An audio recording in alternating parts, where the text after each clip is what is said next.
The stress and vulnerability model is one of the easiest and I think most reasonable ways to make sense of psychiatric symptoms of mental health problems and how they came to be for people who don't need to worry about the technicalities of medical diagnoses. It's a very simple model and I'm going to go through it now. It's really useful, but in this video I will be throwing quite a lot of information at you. Please don't be put off by that. Carry on until the end of the video. It's only a few minutes long. At the end there will be a number of slides that will be flashed up on the screen for a few seconds each. You're welcome to pause the screen, take a screenshot, and then effectively you have your own handouts to go along with what I'm about to say. We'll begin with a recap of something I said in an earlier video, which is that whilst there are 5 types of diagnosis in mental health care, there are really only 3 types of symptom. These are anxiety, depression, and psychosis. And that's the basic framework for the stress and vulnerability model. The idea is that depending upon a person's level of vulnerability to stress, as stress rises, they will become more and more likely to experience anxiety, depression, and psychosis.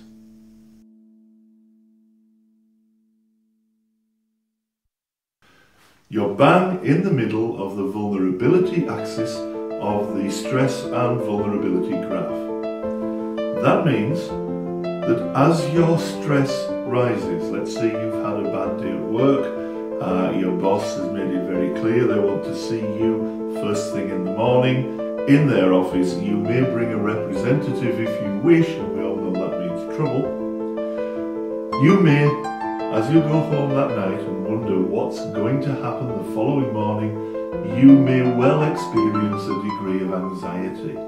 That's because your stress has risen to a degree that places you in the anxiety box on the stress and vulnerability graph.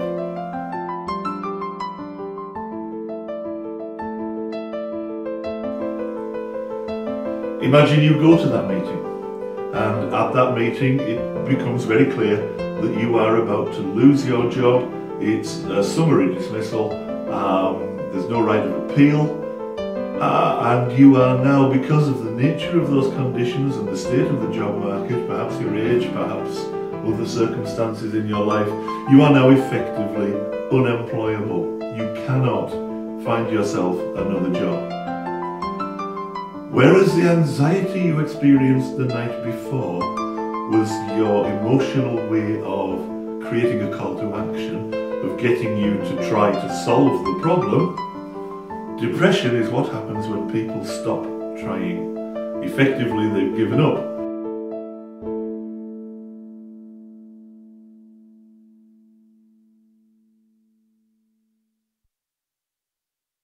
And we'll talk more about this in other videos on anxiety and depression and why those characteristics are there. For now, it's simply worth accepting that as the stressors rise and people realise they can't overcome them, it's not uncommon for them to become depressed. For some people, the stress rises even further than that, and actually they end up becoming psychotic. That's a disorder or a set of symptoms characterised by hallucinations, delusions, and thought disorders.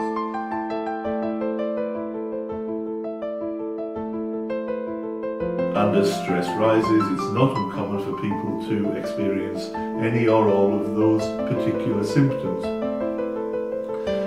What's really interesting in terms of stress and vulnerability is that different people are affected by different amounts of stress. So imagine you're not bang in the middle of the vulnerability axis. Let's imagine that you're way over there at the most vulnerable end of the axis. For you, everyday stress, just people looking at you, expecting you to perform in the office, might lead you to overwhelming anxiety. It may be that People talking about you behind your back will cause you to become depressed.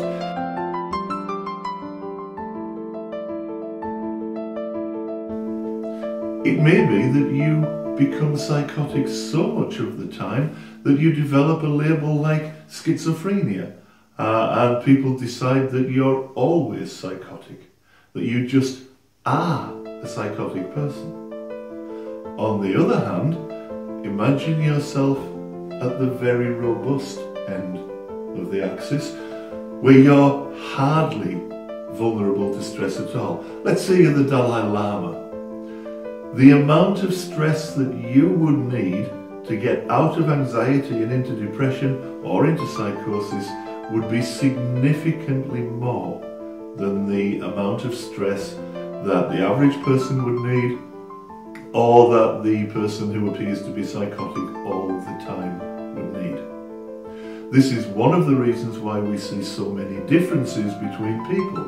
Some people are anxious, depressed or psychotic all of the time, or very nearly all of the time. Others seem to float through life without a care in the world.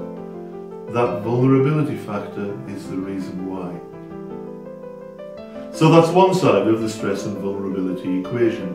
There is another side, and that's the idea of what stressors are.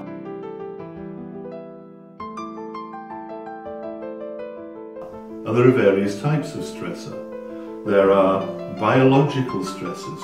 That could be anything from illness, infection, sleep deprivation, starvation, use of illicit substances. There are many ways that people can suffer biological stressors, anything from injury to illness.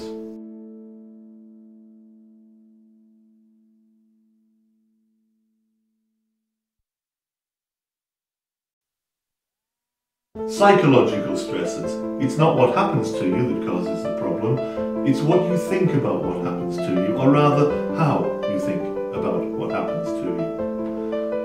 One of the pieces of work that we do in mental health services is help people to think differently about themselves and about events and about other people. That significantly reduces psychological stress. We have social and cultural stress. If the attitudes of those around you are particularly discriminatory, for example, or dismissive of people who have any vulnerability to mental disorders, that clearly has an impact upon a person's likelihood of recovery. There's environmental stress. If you live out in a beautiful village in the countryside where everyone's pleasant and there's very little activity and no crime, that's one thing. If you live in a rundown inner city with social problems of drug addiction, prostitution, crime, violence, burglary, that's a completely different environment. This one is going to be far better for mental health recovery than one that is so full of stress and anxiety provoking events such as the rundown inner city. And finally, we have developmental problems, which are the problems that are associated either with age or with the social expectations that come with age.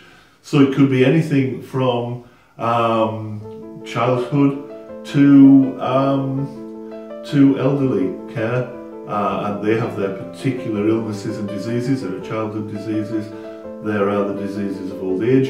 In addition to that, we might have the social conventions. You leave school, you must get a job.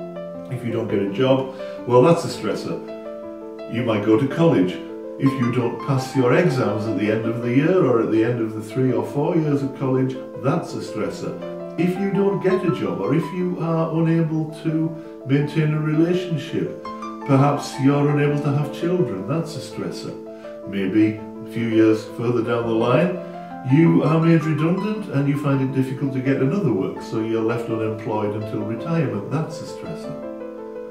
So we have a range of stress factors. I'll just recap. We have biological, psychological, social, cultural, environmental, and developmental.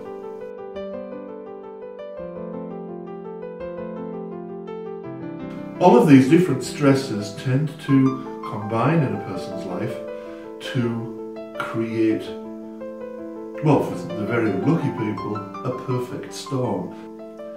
As the stress mounts and the vulnerability is triggered, people become anxious, depressed, or psychotic, and then they become mentally ill.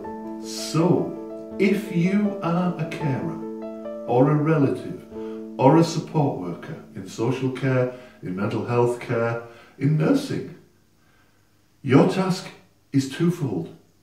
First, do what you can in practical terms to reduce the amount of stressors among those different domains, those different categories. Secondly, help the person to learn to become less vulnerable by managing their biology, help them get enough sleep, stop taking amphetamine, psychology, think differently. All of those other factors, if you can help people to change even small things in those 5 or 6 different domains, different categories, you can make them far less vulnerable to stress, far less likely to experience symptoms of anxiety, depression or psychosis, and if you make them far less likely, there comes a point when they are no more likely than the average person. At that point, we've achieved mental health recovery.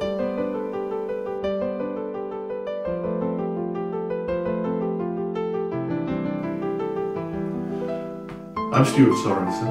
You can find me at www.mindthecaretraining.com. Thank you for watching. Please stick around. There are some slides coming up on the screen which you're welcome to pause and screenshot to give you some reminders of what we've said in this little video. Thank you very much.